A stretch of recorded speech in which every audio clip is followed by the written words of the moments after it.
I, 28, female, have been married to Greg, 30, male, for the past 3 years.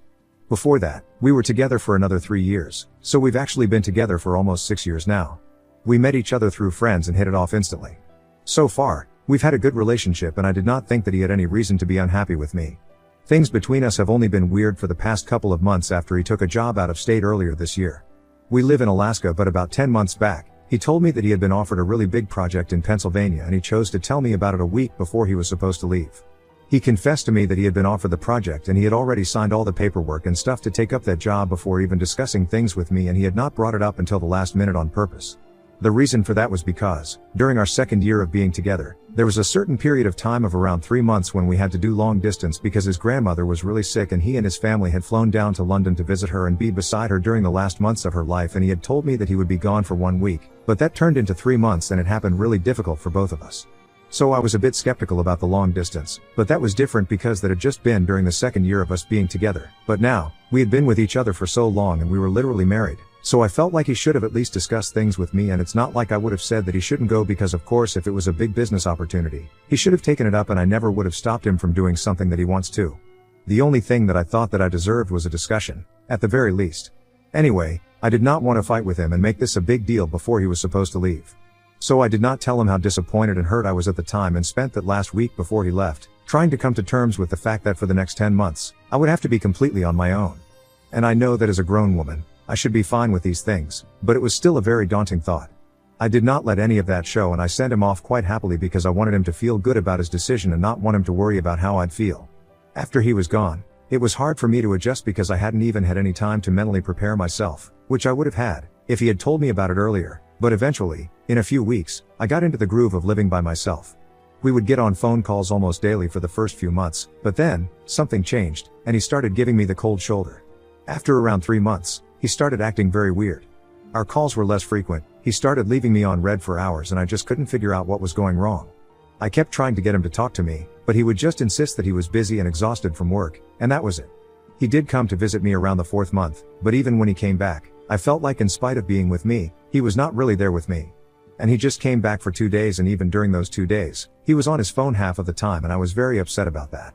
I had thought that things would improve after his visit and we'd be able to do better after he came to see me, but that did not happen, and after 6 months of being apart, I finally decided to call him and confront him about his weird behavior and told him that I was feeling very sidelined. I thought that he would care about my feelings, but instead, we got into a really bad fight on the phone and he told me that I was being too insecure and needy, and that apparently this was just how I had been behaving the last time and was exactly the reason why he hadn't told me that we would have to go through a long distance relationship, because he knew that I would freak out and start getting needy again. That wasn't true, because the last time that we were doing the long distance thing, it was both of us who were suffering and not just me. His aunt used to live in England, so there was also a time difference that we had to deal with, and both of us were feeling weird at that point in time the last time that this happened. So it was very unfair of him to put it all on me, and after that, I decided that was not going to put an effort into talking to him, and I was very hurt. But 2 weeks after that fight, he came to visit me again and we were able to sort things out. I thought that things would finally start going back to normal, but after he went back, I received a huge shock when a friend of mine contacted me to tell me that she had caught him having an affair and even had photographic evidence. This friend of mine had been in Pennsylvania to visit her husband's family since he was from there, and they had been at a restaurant when she saw Greg cheating. Thankfully, he had not been able to notice her, and she had sneakily managed to capture some pictures of him which were undeniable proof of him cheating. He was sitting in a booth with his girlfriend, getting cozy with her, and snuggling in a very public place. I thought it was disgusting, not just because he was cheating, but it was just so weird to be doing things like that at a restaurant. Anyway, I couldn't even bring myself to believe it when I saw those pictures for the first time, and when I called up my friend to ask her what this was all about, she finally confirmed the news for me, and I was in denial for a few days. I thought about confronting Greg, but I knew that he would also just deny it and was no point in doing so. I just did not know what to do, and I didn't even work because I was so heartbroken. I couldn't bring myself to tell anybody about it because I felt like I was a fool, and for some reason, I was ashamed of myself, as if any of this was my fault. But after almost 2 weeks of mourning, I decided that I was going to get my life sorted out.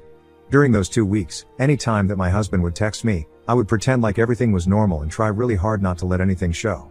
He was not calling me anymore, and even when he would text, it would feel more like he was doing it out of obligation rather than because he actually wanted to, and now I finally knew why.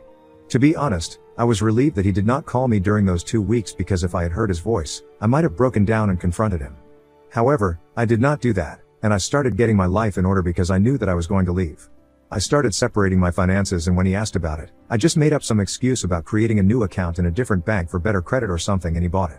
Within a few days, I had even packed up all my things and had moved into a new apartment, but whenever my friends and family would ask if they could come over, I would meet them at my old house so nobody would get suspicious. For the past 6 months, after I had found out about his affair, I had been trying really hard to make everything seem normal and did not let anybody realize that I knew what was going on with Greg. Even the friend who had told me about the affair in the first place, I had requested her to keep quiet about it because I did not want this to reach other people, and she respected what I had asked her. I had something huge planned in mind, and last week, I finally got to put it into action. Around 3 weeks ago, Greg finally told me that he had been able to wrap up the project and was coming back home.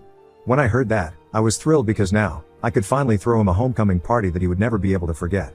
So as soon as he told me that he was coming back home, I started planning everything, and I even told him that when he landed, I wanted him to come straight to the hotel that I had booked and not go home. He tried to argue with me and said that he would be too tired and stuff, but I told him that I was not going to take an answer and basically just forced him to come directly to the hotel after his flight landed because I did not want to waste any time. I convinced him that this was going to be a big surprise for him, and eventually, I got him to agree. Then, I invited all his friends, family, and coworkers to the party that I was throwing in his honor. Most of them agreed to attend, and the ones that didn't, I convinced them to be present on FaceTime because I said that this was really important for me. I even invited a few of my own friends and family because I wanted them to know what was happening. Finally, last week, I had the party and it was a total success. The guests had already arrived by the time that his flight had landed, and we only had to wait for around 15 minutes for him to show up at the hotel since I had picked one that was closest to the airport so we wouldn't waste any time. When he showed up, everybody was thrilled, and a lot of hugging and crying from his family and some of his friends. They were really happy and welcomed him warmly, and I was the last person to go up to him and hug him, and I even gave him a peck on the cheek. Then, I moved on to the speech that I had been preparing for and talked about how long we had been married, how great our relationship had been, and how much we loved each other.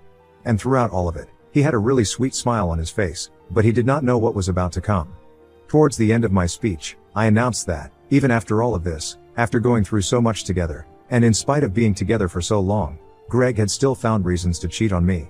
And that's when everybody went silent because obviously they were all confused, including Greg, because I could tell from his face that he definitely had not seen this coming. After a few seconds of silence, I decided to do the big reveal and unfurled the banners, which were basically just humongous photos of him cheating, which had been printed on the banners all around the room. I even had some waiters bring in the massive cake that I ordered, which read "Welcome home, cheater." Yes, I've known about this for the past 6 months in frosting, and I thought it was pretty hilarious. Unfortunately, nobody shared my sense of humor, and once I was done with this, everyone was incredibly awkward, and that included my friends and family too. Greg was literally speechless. He had nothing to say, and when he finally did find the words, he said that I was sick in the head for planning something like this and executing it. He told me that I was deranged and that I needed serious psychiatric help because it was not normal for somebody to act like they were okay for 6 months and then do something like this. Then, he ran out of the party along with his parents and the rest of his family, who all kept glaring at me as they walked out. After that, pretty much everybody in the room started leaving and nobody really even said goodbye, but I didn't mind because what I had set out to do, I had accomplished it. The only people who stayed were a couple of my friends and my family members who then came over to me to comfort me, but I had already cried all the tears that I had to and I had nothing to say, so I just had that cake with them because I paid good money for it, and, once we were done with dinner, all of us went back home. I obviously went back to my own apartment because my old house was not my home anymore. It's been 1 week since then and I've filed for a divorce. I did that literally the morning after the party. I did not think that I would hear from Greg, and I knew that he would obviously not contest the divorce, but 2 days back, when he received the divorce papers, he decided to reach out to me and sent me an email saying that he was really disappointed with the way that I had chosen to deal with the situation, and said that if I had found out about his affair and I should have had the decency to confront him about it instead of trying to do something so extreme and disturbing. He told me that he hasn't been able to sleep or eat because of the humiliation that he has faced, and nobody is speaking to him, not even his friends and family. And he is blaming me for all of this because I could have just kept things private instead of airing out our dirty laundry, but now, I've gone ahead and ruined him. So Ida for throwing a homecoming party just to expose my cheating husband? Update 1. So before I begin, thank you so much for all the comments. I had no idea that people would actually be so appreciative of what I did. That was really cool of you guys. Now that the party is over and everything that I have been planning for the past couple of months is done, the reality of the situation is kind of settling in. My marriage is actually over and I'm really getting a divorce. It's been 1 week since the party and I feel strange. But in a good way, to be honest. I think I have made my peace with the fact that my marriage is over. I did that really long back, and now, it's just the legal formalities that are left to be dealt with. My friends and family have been really supportive of me and I am very grateful for that. My parents have been checking in on me and calling almost every day, and my friends have been texting quite frequently, just to make sure that I'm doing fine. And I appreciate that, but I don't understand why Greg is also trying to check on me. After he had sent that last message, I had blocked him everywhere, but now, he has created a new account on social media just to text me, and I haven't blocked that one yet because I'm curious as to what's going to happen with that. He keeps texting me, asking me if I'm doing fine emotionally or not. He also keeps telling me that he's going to sign the divorce papers in a couple of days. Before that, he wants to meet me in person and just as one last discussion with me for some closure, because we've been married for quite a while and we've been together for even longer, so we owe this to each other. I don't know how to tell him that after what he did. I don't owe him jack. Anyway, he has been sending me these messages, in hopes that maybe I will respond to him, but I've been holding out on that so far. Part of me really wants to meet him just for the sake of it, but I know that's probably not good for me. I have discussed it with my parents and they think that it's not necessary, since I already know that he has cheated on me and there's not much to talk about. And if it's about the divorce, we can talk about it when we are negotiating with a mediator. I don't need to meet him in person without a lawyer for that. But I'm still just kind of curious about what he really wants to talk to me about. So in spite of all the advice that I've been given so far, I might still entertain his request because honestly, I think I'm over him, and no matter what he says or does, I'm not going to return to him, so I don't think I have anything to worry about, as such. Update 2. Hey, so I didn't exactly go and meet him, but I did speak to him. It has been 2 weeks since I filed for divorce and I really just need him to respond to the petition so that we can get the proceedings started, and if that happens, we can wrap this up as quickly as possible. Just for that, I texted him back on the account that he was messaging me from and told him that I did not want to see him in person but he could call me. I had unblocked his number just for that purpose. So if he really wanted to speak to me, and if it was an emergency, he could talk to me on the phone because I was not going to go out of my way, just to see him in person. This is the message that I sent him, and within half an hour, he replied, saying that he would really rather do this in person than on a phone call, and I got a little annoyed, so I told him that if he was going to be like that, then I wasn't going to talk to him at all and block this account as well. Within seconds, he had replied saying that he was going to call me. There was no need for me to get upset. It was very weird for me that he was still talking to me in the same way that we used to speak to each other before all of this had happened. But anyway, he then proceeded to call me, and when we spoke, he told me that he just wanted to apologize for everything that had happened and that he had never meant for me to find out. He explained to me that while he was living away, he had discovered that his ex from high school was also living in the same city and she had asked him to meet with her several times and he had declined. But then, he just got so lonely there without me that he couldn't help but agree to meet her. He did not actually have any intention of cheating on me at first and claimed that it just happened out of the blue. But once he had hooked up with her the first time, he couldn't bring himself to stop because he felt like it was necessary for him to be with somebody just to drive away the loneliness.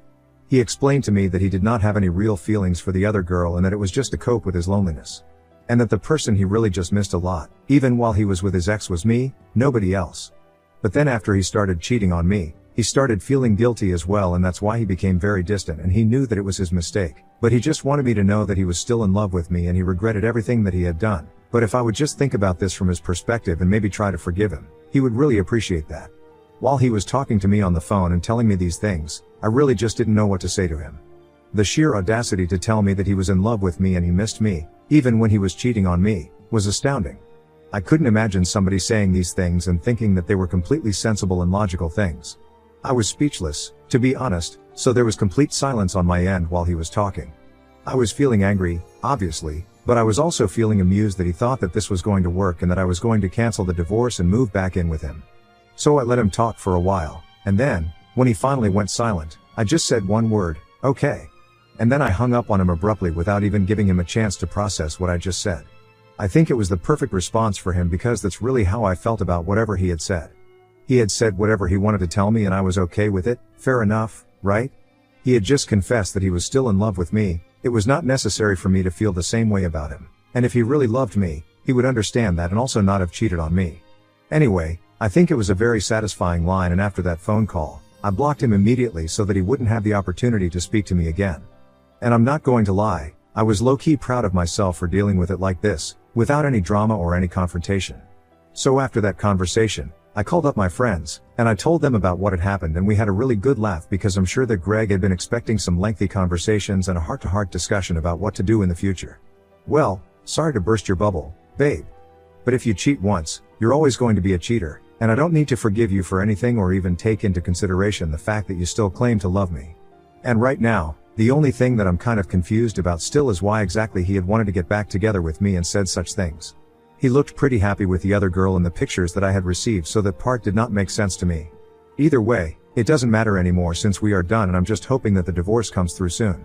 Update 3. So, it has been 3 days since I last spoke to Greg, and today, I found out that he has finally responded to the petition. He is not going to be contesting the divorce. He has also agreed to certain terms of the divorce, but he believes that he should get to keep the house as it is and not be taking anything with me. I don't think that it's fair because most of the decor of the house and some furniture items were purchased by me and they're quite expensive.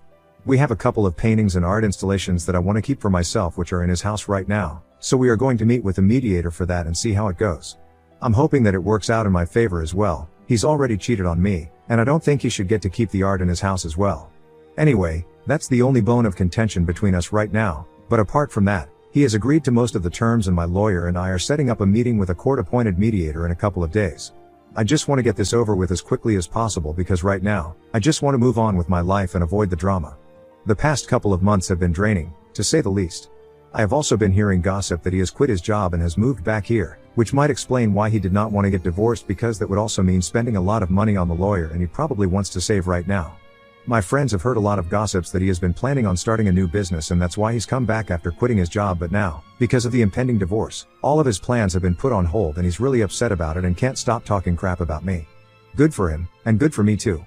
I think I made the right choice by not giving him the chance to speak to me in person because I'm kind of soft-hearted. If I had seen him in person, then it might not have been as easy as it was for me to outright reject him and I might have melted a bit. I'm just glad that I chose to have the conversation on a phone call and avoided the puppy eyes. Ha! I'm also thankful that I don't have to worry about money like he does because I've just been promoted at work and that was just what the doctor ordered. I'm thinking about having a little get-together at my house for my close friends just so we can celebrate this and also my independence. It's been a while since the party and well, that event was not exactly for us to enjoy, but now, I feel like I need a breather and I have an occasion to celebrate, so why not? Update 4. Hi. So a couple of days ago, Greg and I finally met with a mediator. The first meeting went well enough, but that's not what I'm going to talk about here. After we were done, we were leaving and I was heading towards my car, when I realized that his car was parked a little distance away. I could see the girl from the photos, his ex-girlfriend, but I'm guessing now his current, glaring at me from there. I tried to avoid even looking at her because I did not want any drama, but then, she walked right over to me as I was getting inside my car and grabbed me by the arm, and pulled me out, which really pissed me off, so I shoved her and told her to back off. Things got a little heated and she told me that she couldn't even imagine why Greg had been with me in the first place since I was as ugly as I was stupid. She then, out of nowhere, brought up the fact that I was partying while Greg was suffering and said that I should be ashamed of myself. She was referring to the house party that I had a couple of days back to celebrate my promotion at work, which had nothing to do with Greg because we didn't even talk about him there, but she had just assumed that it was about him. I can't blame her, the poor thing is probably just as narcissistic as my ex. Anyway, I told her to leave me alone and flipped her off, but she thought that it would be a good idea to push me and get physical. We got into a bit of a brawl, and Greg had to intervene and pull us off of each other. I'm happy to say that I got a few scratches on her face, but she was able to slap me once. My lawyer was standing nearby and had the good sense to call the police, and when they showed up, I immediately decided that I wanted to press charges. So that's what I did, and all of the other people who had been standing by also agreed that she was the one who initiated the fight and I was just defending myself. As she was being taken away, I told her that she would probably be better off not defending a man who had still been trying to get back with me until a few days back, and if she wanted to, she could have my leftovers, but I would not recommend it to anybody. She was glaring daggers at me but also looked confused when I said that. The last thing that I remember is Greg screaming at me for ruining his life, but I didn't hear much of his rant because I just got in my car and drove back home. Now, whatever happens is their problem.